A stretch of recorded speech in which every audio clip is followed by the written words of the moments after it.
This is how I made $9,071 in 40 hours with my LinkedIn marketing agency. So as you can see, we did about £7,296 because I'm in the UK, which equates to about $9,071. So pretty solid for 48 hours. And I did this all with only having 11,000 followers, 6,000, probably more like 7 or 8,000 now, which were gained in the last 90 days. And I'm going to show you exactly how you can do this, how I've taken advantage of this and gotten results so fast, and how you can just replicate the system for your own business, whether you run your own LinkedIn marketing agency, whether you run a completely different business. It can literally work for any high ticket offer, any B2B offer really. So what do I even do for some context? So I basically target service-based businesses and I help them get clients with LinkedIn. Pretty simple offer.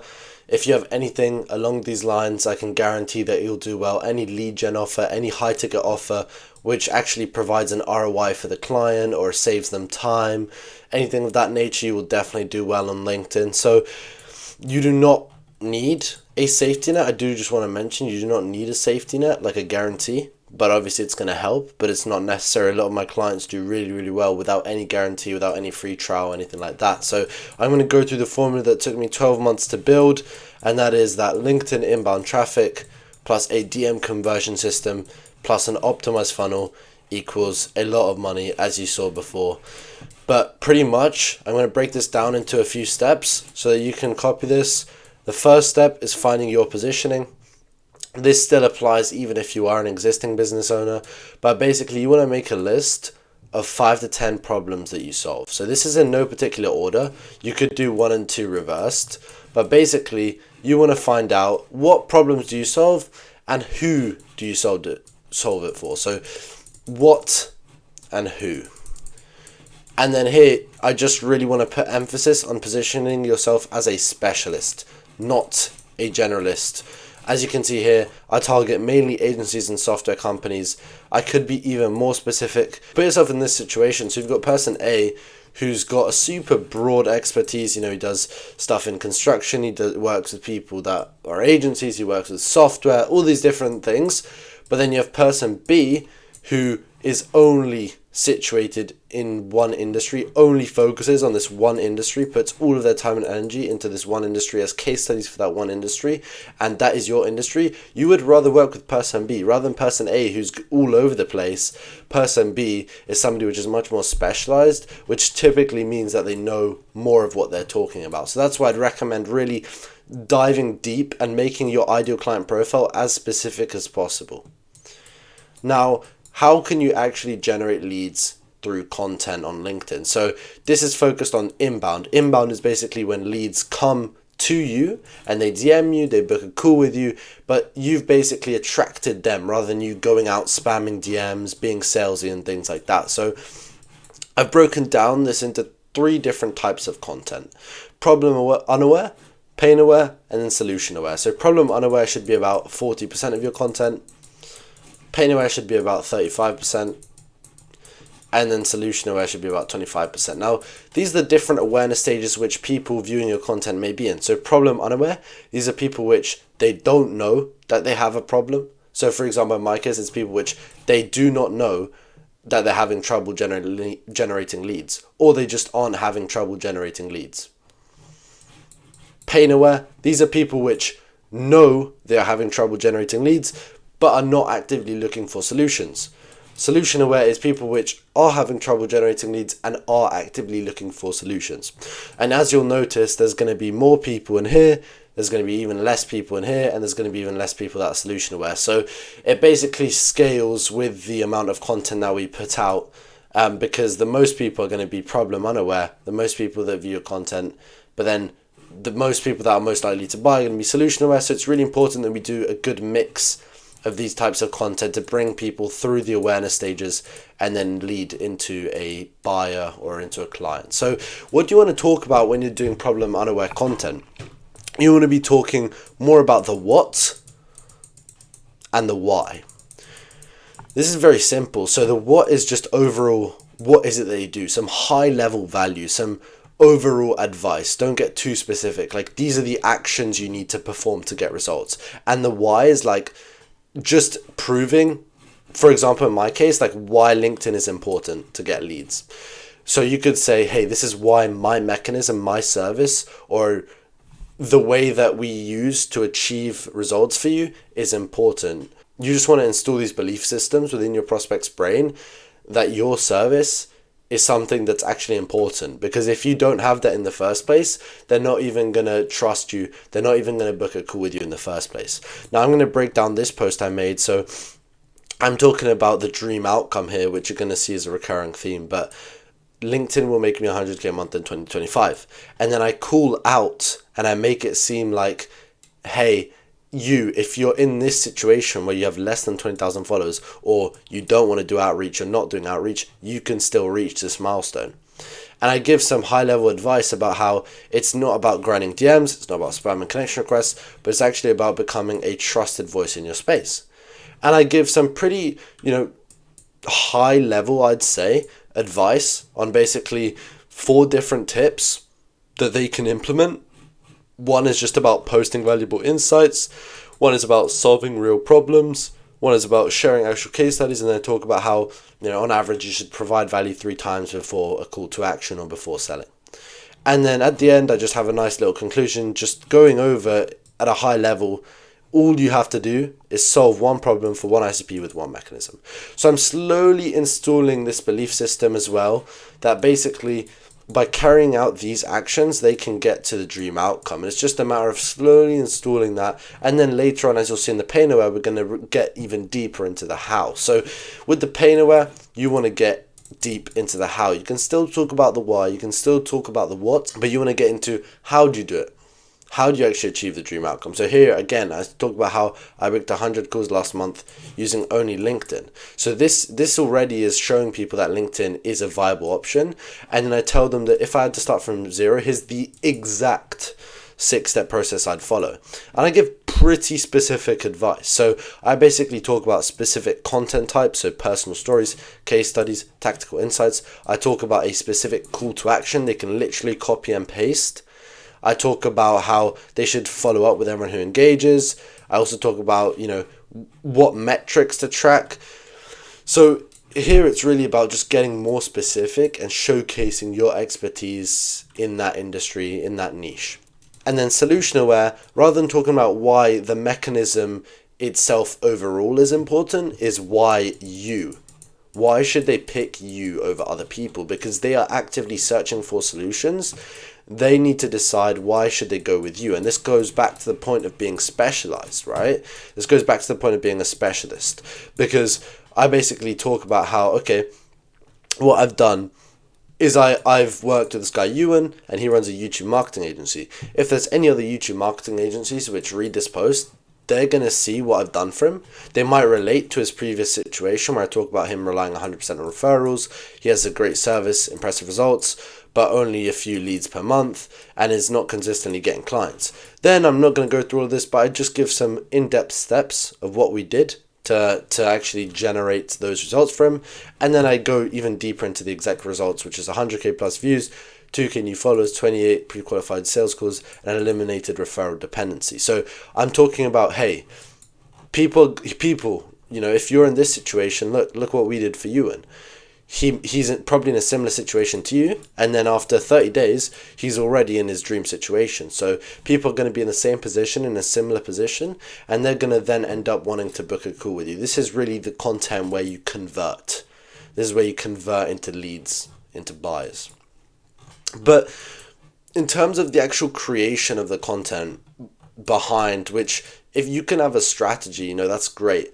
But you actually need a creation mechanism which is going to format it in a way that it's going to go viral. So there's 3 key pillars, and I've developed this after writing probably over 1,000 LinkedIn posts. I don't even want to count at this point, but it's the CAV framework. So number 1, consumable. We want 1-sentence paragraphs, simple formatting. As you can see here, I keep every line one sentence. So every line is 1 sentence. Now you can see here, I'm doing a bit differently, but that's not necessarily the point. The point is that if it goes a little bit above 2 lines, it's okay.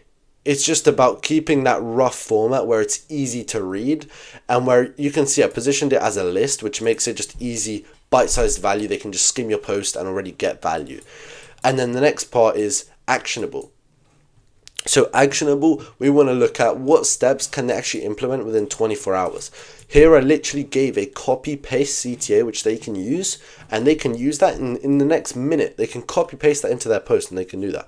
You know, if they want to follow up with people who engage on the post, they could go look at that post, find someone who commented, and send them a message in the next 10 minutes. So it's really about giving stuff that they can take action on, ideally also see results on in the next 24 hours. And then number 3 is valuable. So would someone pay for this information? Now, it doesn't have to be information that's never been talked before. You don't have to always be trying to come up with these new things, but it's just about, is this information valuable at its core? Does it solve a problem? Is it something that people would pay for? And if it's something that people would pay for, usually those are things which will help them get to their dream situation, or get out or remove those pain points from their current situation. The next step is the DM conversion system. So there's 2 situations. There's situation A, where I've considered this the same as inbound. This is basically where you have people coming to you and they just say, hey, can you tell me more about this? So in this case, I did ask him, hey, why did you connect? And I'd still consider that inbound, because I just asked him, why did you connect? And then he's connected me, and now he said, hey, just tell me more about your LinkedIn funnel. So he's interested in my service. Situation B is a slightly more outbound. Usually I'd call this a warm DM. But basically, I just had someone comment on my post, and I've given them a resource. So I've just said, hey, thanks for commenting. As promised, here's the resource. And then I ask a question. Now, what you could do is, even if they haven't commented, you could just say, hey, here's a resource I just made. I hope you find this valuable. And then ask a question. This question here is always super important, because it allows you to then continue this conversation into the 2 next potential flows, which I'm going to get into right now. So here, potential flow 1, this usually works best with inbound. I wouldn't recommend doing that when it's more on the outbound or a warm DM side. Basically, with a direct pitch, we start with a case study. Then we basically mention, hey, you know, I think you'd be a good fit for what we're looking for. And I also mention a safety net. You want to sort of talk about like what makes it different, minimize the risk for them. You could say, oh, we're willing to offer a free trial, or you could just add some personalization. You know, there's a bunch of ways you can go about doing this.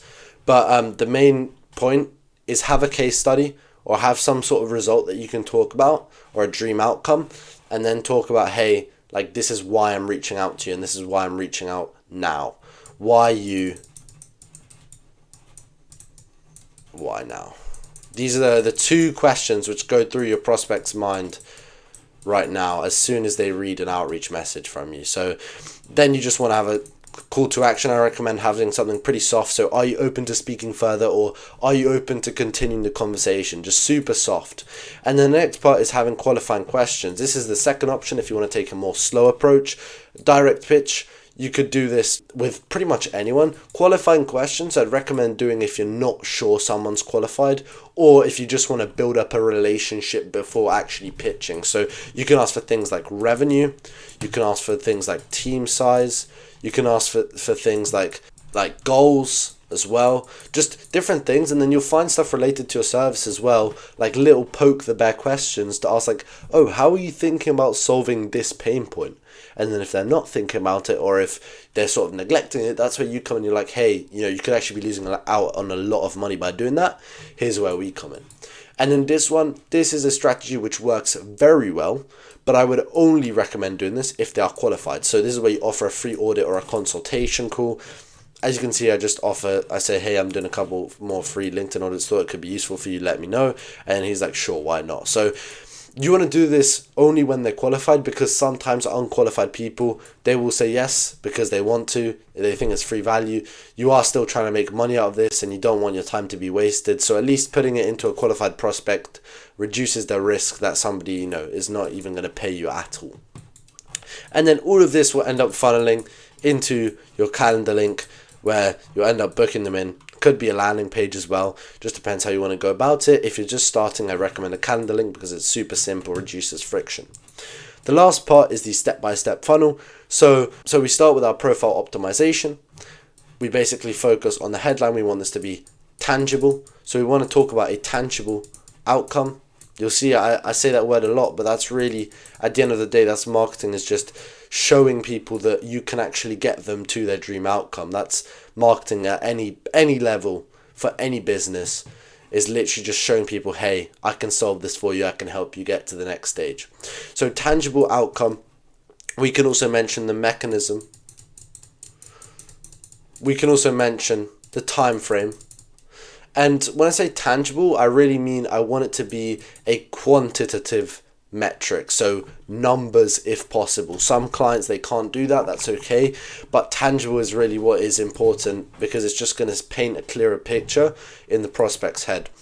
Now, the other important one is your banner. You just want to reiterate this, but in a bit of a different way. Rewrite a bit, maybe have some logos of companies you worked with, maybe have a call to action in there. You can be a bit more creative with this one, a bit more loose, but you do want it to sort of reiterate what you've said in the headline and call out your ICP in some way. The next one is the about and featured section. So the about, I kind of consider this a sales letter almost. So it's like a mini sales letter. Just talk about why you're doing this, who it's for, who can benefit, what pain points you solve, who you've done it for before, and then just have a call to action to DM you, because in the about section you can't include links. So just say, hey, DM me this word. For the featured section, you want to have some softer call to actions. So basically the featured section is at the bottom of your profile. So you want to have soft CTAs, things like maybe newsletter. You could have something like a case study video. You could have your YouTube, bunch of different things you could do, but just softer call to actions, because if they've scrolled through your whole profile, then you need to do these new ones where maybe it's a bit softer, less friction, less pressure. So the next thing is the conversion mechanism. So the conversion mechanism might be a button, it might be them DMing you. This is basically what we covered here. But then from there, they will end up being pushed to a booking link or a form or a landing page. So if it's on a landing page, a lot of the time you can add like a VSL and a booking link on there. And then on a booking link, a lot of the time I recommend asking qualifying questions, which you want to reiterate these ones, but just be really specific and just make sure that you have things like, hey, do you have capital on hand that you're willing to invest? If we find that we're a good fit, you could even mention how much they need to be able to invest. You could ask like, how much are you spending on ads if you're a media buying agency, however you want to go about it. And then obviously you want to get the necessary information. So like the phone number, the email, all of this kind of stuff, that's the necessary information. And then this is what we're going to be feeding into our post-call booking flows. So basically before the call, but after they've booked, we want to have about 3 email reminders. You could do these like 48 hours, 24 hours, 2 hours. And then we want to have about 2 to 3 SMS reminders. Now with SMS, these are really just going to be SMS normal reminders. Maybe ask a question, just saying, hey, making sure you're still on for it. With email, we want to more be going the route where social proof, so case studies, and then also any value. This will be more relevant if you don't have any case studies, but giving like your YouTube, giving links to your socials, giving documents that you've put together. Just sort of try and close them before they're even on the call with you. And guys, that's pretty much a breakdown of the whole LinkedIn funnel. I hope you enjoyed, and there's a link in the description you can check out.